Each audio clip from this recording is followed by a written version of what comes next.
Bismillahirrahmanirrahim. Allahumma salli ala sayyidina Muhammad wa ala alihi wa sahbihi wa barik wasallim. Assalamualaikum warahmatullahi wabarakatuh. Bersiaran secara langsung hari ini seawal jam 6.30 pagi.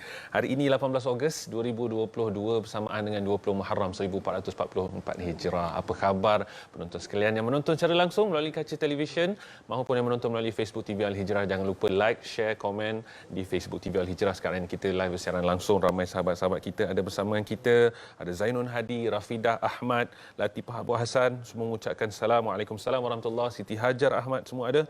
Siti Afsyah Syafi'i seperti biasa, top fan kita, Haminah Muhammad, Suhai, Rosmawati Marwan, semua mengucapkan Assalamualaikum warahmatullahi wabarakatuh. Terima kasih setiap bersama kita, insya-Allah. Moga-moga hendaknya bersama kita bina syurga di rumah, bina rumah di syurga dan masuk syurga sekeluarga, insya-Allah. Hari ini Assalamualaikum subuh seperti biasa kita ingin memanfaatkan pagi-pagi subuh ini, kita ingin memperbanyakkan amalan sedekah agar ini adalah satu saham yang kita akan ada walaupun kita telah pergi, saham itu, sedekah itu masih lagi berterusan lagi, insya-Allah. Dan untuk pagi ini slot kita, tajuk yang pertama kita adalah teman dunia akhirat, insya-Allah. Dan bersama dengan kita adalah pengurusi pertubuhan KAB sendiri, iaitu yang bahagia Syekhana Al-Fadil Ustaz Khairul Anwar Basri. Assalamualaikum Ustaz. Waalaikumsalam warahmatullahi. Apa khabar Ustaz? Alhamdulillah sihat. Alhamdulillah sihat. Hari ini bertemu juga kita, alhamdulillah. Sebelum ni diuji dengan di atas talian Skype sajalah, di tepi trafik je Ustaz. Insya-Allah hari ini Allah temukan kita, alhamdulillah.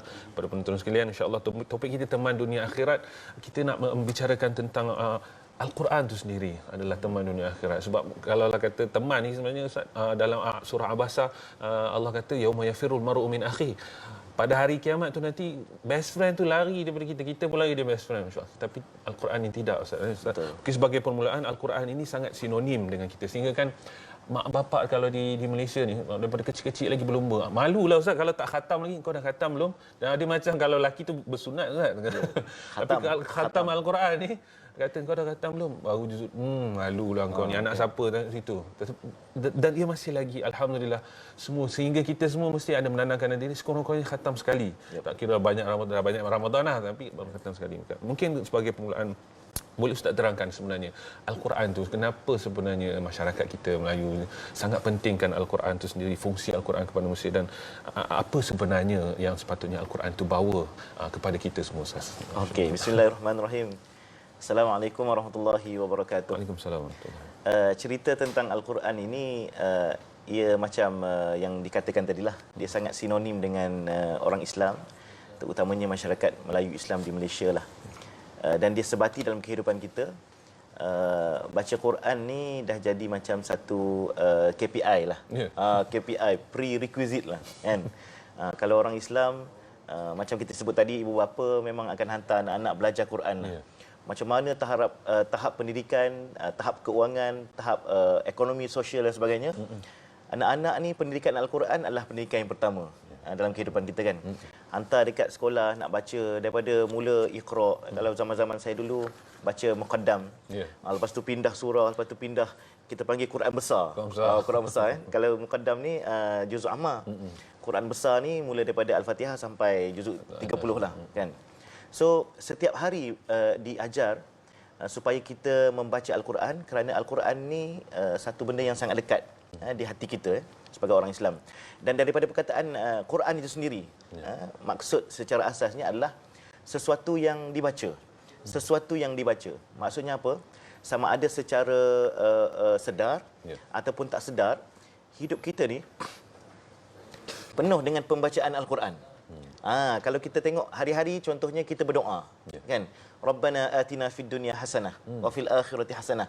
Saya kira ini doa yang dihafal oleh semua orang. Betul tak? Rabbana atina fid dunya hasanah wa fil akhirati hasanah wa qina adzabannar. Itu sebenarnya ayat Al-Quran. Banyak doa-doa kita yang kita baca hari ini semuanya daripada Al-Quran. Nak naik kenderaan pagi tadi, subhanallazi sakhkhara lana hadza wa ma kunna lahu muqrinin wa inna ila rabbina lamunqalibun. Itu ayat Quran. Kan? Mula-mula kita bercakap alhamdulillahirabbil alamin, itu ayat yang pertama Quran, suratul Fatihah kan. So hidup kita ni sama ada sedar ataupun tak sedar seringkali dibasahi dengan ayat-ayat Al-Quran. Jadi tak heranlah kalau ibu bapa KPI dia mula-mula sekali, anak-anak mesti pandai baca Quran. Mak bapak tak pandai tak apa lagi. Tapi anak-anak mesti pandai. Kan? Hantar ke sekolah agama, hantar ke kelas Al-Quran supaya mereka pandai baca Quran. Dan seperti dikata tadi, KPI mula-mula Memang dia kata siapa orang kita ni belum lumba nak khatam Quran. Maksudnya kalau boleh khatam sebelum sekolah menengah, itu terbaik. Itu bangga tu. Tapi kalau boleh khatam sebelum masuk sekolah rendah, itu 2 kali terbaiklah. So Quran ni sangat dekat. Tetapi sebenarnya lebih daripada itu, sebenarnya Quran ini perlu kita sedar bahawa dia satu-satunya mukjizat Rasulullah sallallahu alaihi wasallam yang masih ada sehingga ke hari ini. Kalau kita tengok nabi-nabi terdahulu, bila mereka hidup di dunia, mereka membawa risalah daripada Allah Subhanahu Wa Taala, kan? Membawa risalah, dan ada nabi-nabi yang dikurniakan kitab. Kan, nabi sebagai contoh Nabi Musa, Nabi Isa, kan? Dan sebagainya. Nabi Ibrahim dikurniakan suhuf dan sebagainya. Segala kitab yang datang bersama mereka akan hilang dengan sendirinya apabila mereka wafat. Tetapi bagi Nabi Muhammad sallallahu alaihi wasallam, Quran itu kekal walaupun baginda telah meninggal dunia. Itu satu benda yang sangat ajaib. So maksudnya dia sesuatu yang lebih daripada sekadar bacaan. Dia lebih daripada sekadar zikir-zikir. Ada orang kita kadang-kadang guna ayat Quran untuk jampi-jampi. Jampi serapah dan sebagainya. Ada macam-macam lah, sampai ada orang buat lawak dan sebagainya. Ayat macam-macam, kan. Nak manis muka lah, nak lepas roadblock lah. Ya, ayat JPJ dan sebagainya, kan. Tapi nak ceritanya secara tak langsung dia sinonim dengan kehidupan kita. Okey. Tetapi hakikat sebenarnya Al-Quran ini 2. Yang pertamanya, dia adalah panduan kita hidup di dunia. Kalau kita biasa beli kereta, tak payah beli kereta lah, beli barang-barang lain, peti sejuk dan sebagainya, perasan tak dia ada manual book tau? Ya, pasti. Buku manual. Manual ni saya yakin dan pasti tak semua orang baca buku manual. Selalunya buang terus sekali dengan kotak tu. Kecuali warranty. Warranty simpan. Okey. Bila rosak, mereka akan cari ni lah, kalau kereta pomen lah. Kalau peti sejuk rosak, dia akan cari tukang baiki peti sejuk lah. Kenapa mereka tak baca manual? Sedangkan manual itu memberi satu guidance, satu bimbingan asas. Kalau berlaku sekian-sekian-sekian, boleh diselesaikan dengan cara sekian-sekian. Jadi banyak masalah manusia sebenarnya, banyak masalah pemilik peti sejuk, pemilik mesin basuh dan sebagainya akan selesai terlebih dahulu sebelum jumpa dengan tukang baiki. Kerana mereka ada manual dan mereka faham manual. Itulah fungsi Quran.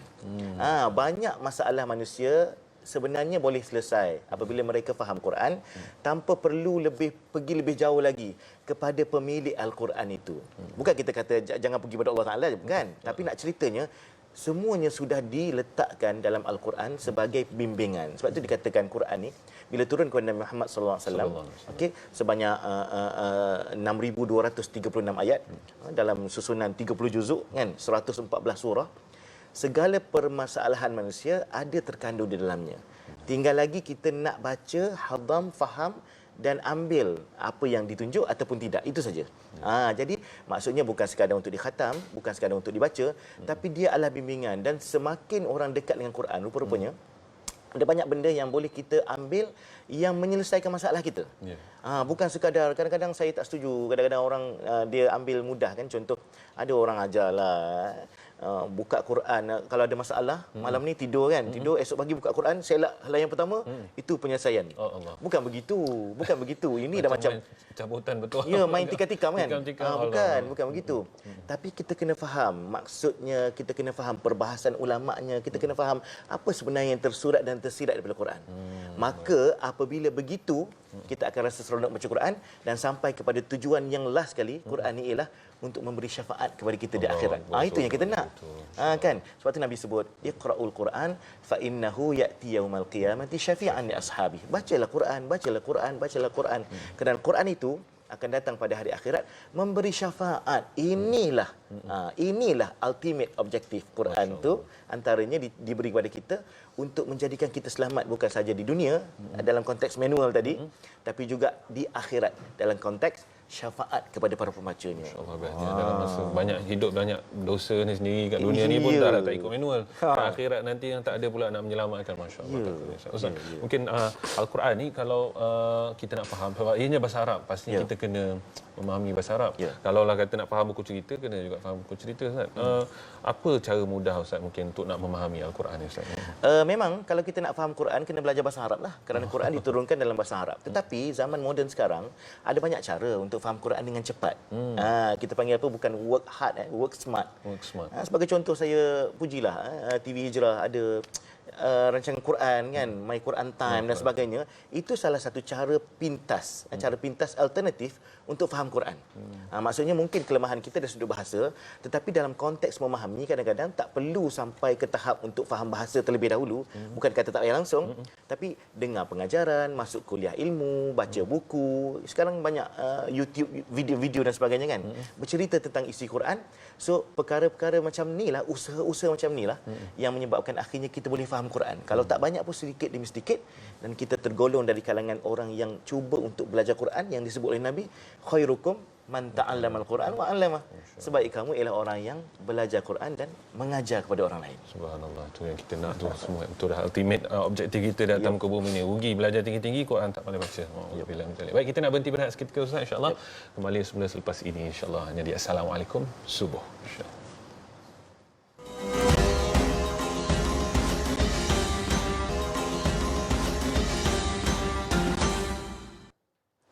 Allahumma salli ala Sayyidina Muhammad wa ala alihi wa sahbihi wa barik wa sallim. Kembali semula kita di Assalamualaikum Subuh. Alhamdulillah.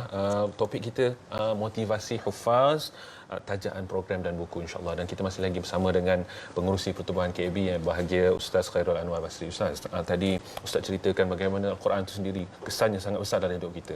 Mungkin sebagai permulaan untuk solat ini insya-Allah, program motivasi hufaz sendiri, mungkin Ustaz boleh kongsikan apakah kelebihan-kelebihan sebenarnya mereka yang menghafaz Al-Quran itu sendiri, dan program motivasi hufaz pula apakah latar belakang programnya sebenarnya ni?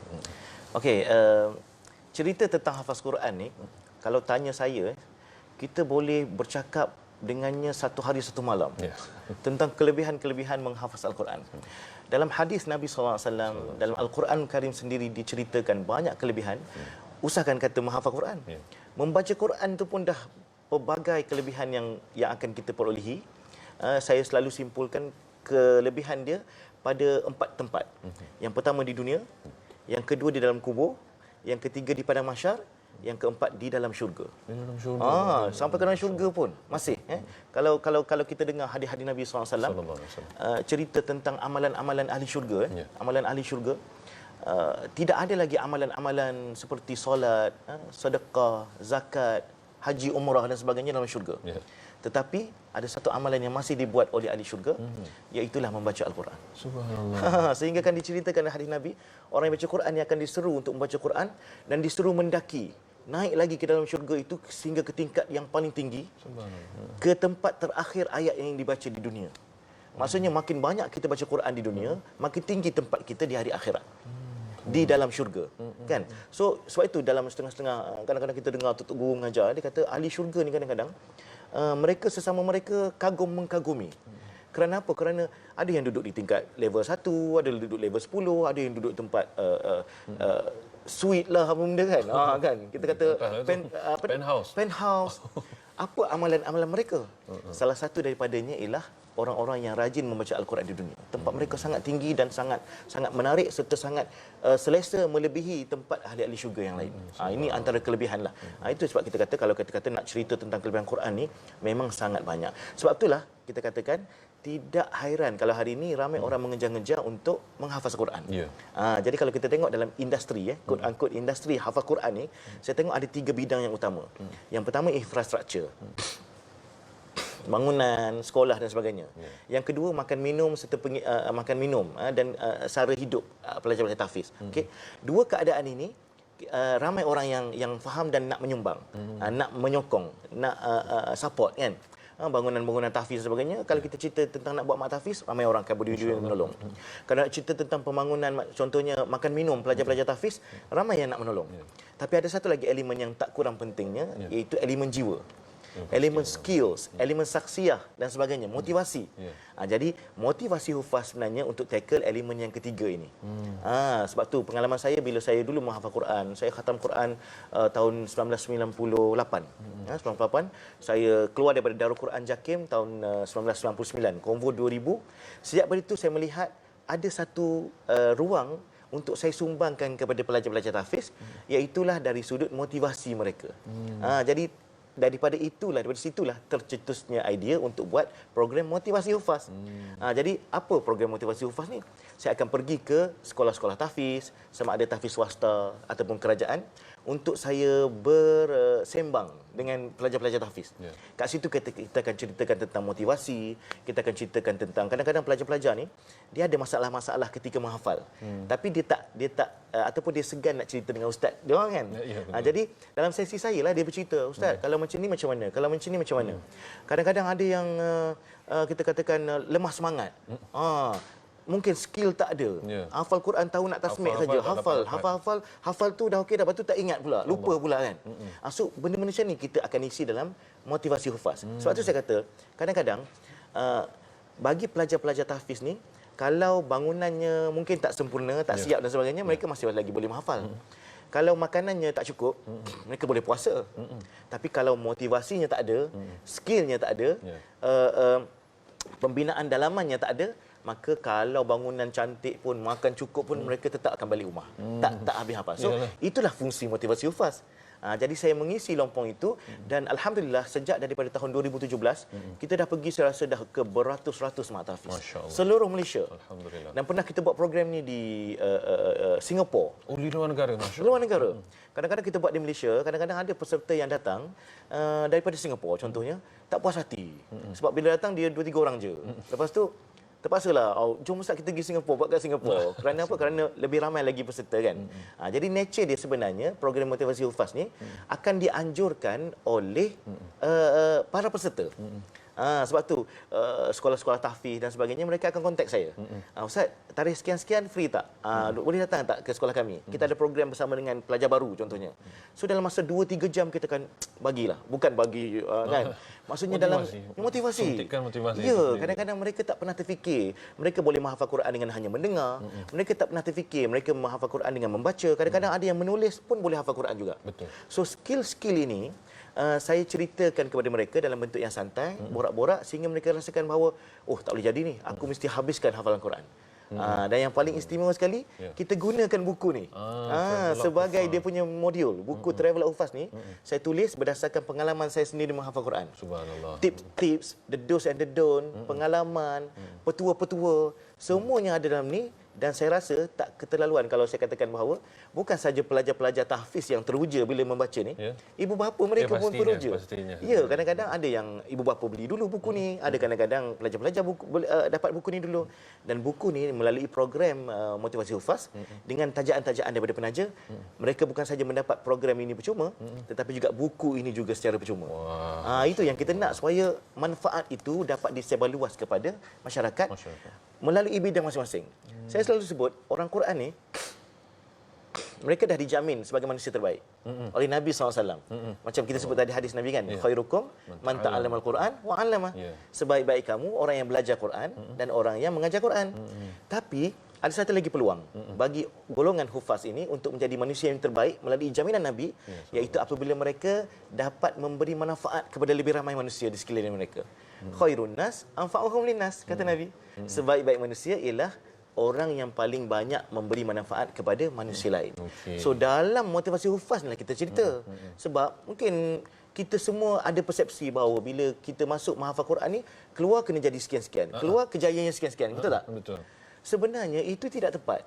Kerana apa? Kerana peluang dan ruang belajar dan kejaya ini tidak ada batasnya. Dan saya akan ceritakan nanti dalam program motivasi hufaz betapa para pelajar hufaz sekarang di Malaysia dan di dunia, mereka sudah bergerak dalam bidang kerjaya yang di luar daripada bidang Quran.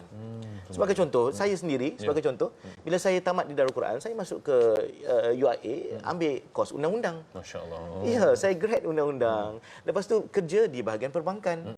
Lepas tu bila saya dah habis saya punya plan untuk kerja makan gaji, sekarang saya jadi usahawan. So sebenarnya bidang bagi seorang pelajar tahfiz ini sangat luas. Dan kalau ada ruang-ruang seperti motivasi hufaz untuk bercerita dengan mereka, mereka akan rasa bahawa ini aku mesti hafal Quran ni. Kerana apa? Kerana dia tidak menyekat bakat dan juga dia punya talent, peluang dan ruang mereka untuk berkhidmat lebih daripada bidang yang mereka belajar.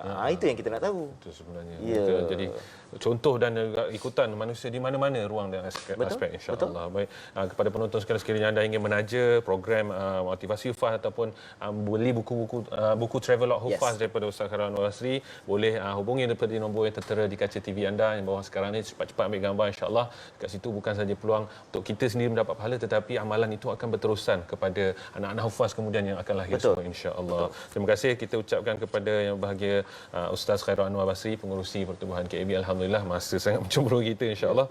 Jangan lepaskan peluang, segera hubungi. Inilah waktunya untuk pada pagi ini, waktu subuh, untuk sama-sama kita mengeluarkan sedekah jariah yang sentiasa berjalan walaupun kita tak ada nanti, insya-Allah, melalui seperti nombor yang tertera di kaca TV anda, insya-Allah. Baik, kita nak berhenti berehat seketika, Ustaz. Terima kasih, jazakumullah khairan katsiran. Kita ucapkan kepada Ustaz, insya-Allah moga dipermudahkan urusan untuk program motivasi Hufaz di mana-mana, insya-Allah. Baik, terus setia bersama kami di Assalamualaikum semua, insya-Allah.